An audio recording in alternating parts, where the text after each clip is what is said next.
இப்போ இந்த சின்ன பீஸு கறியை வச்சு சிக்கன் போண்டா செய்ய போகிறோம். எப்படி செய்யுதுன்னு சொல்கிறேன். இந்த சிக்கன் பீஸை கழுவிடணும், அப்புறம் மிக்ஸி ஜாரை கழுவணும். இந்த சிக்கன் பீஸை எடுத்து மிக்ஸி ஜாரில் போட்டுட்டு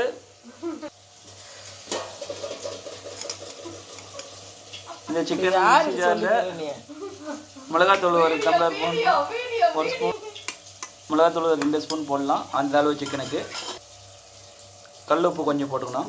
இந்த தூளுண்டியா மஞ்சள் தூள் கொஞ்சம் அது வரைக்கும் போட்டு மிக்சியில் ஒரு ஓட்டணும். மிக்சியில் வச்சுட்டு மிக்சியை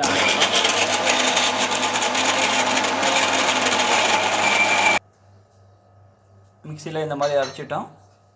அடுத்து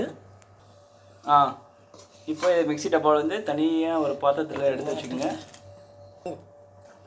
தனியாக ஒரு பாத்திரத்தில் வச்சுக்கணும். அடுத்து ஒச்சக்கடலை மிக்ஸி ஜாரில் போடணும். கடலை, சோம்பு, கசகசா ஒரு ஸ்பூன் போடுறோம். கசகசா,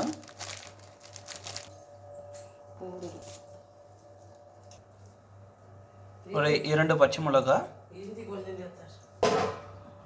இஞ்சி தோல் உரிச்சிட்டு அதை போட்டு மிக்ஸி இப்போ ஆன் பண்ணணும். அரைச்சிட்டு தண்ணி கொஞ்சம் ஊற்றணும். திரும்பி ஊற்றணும்.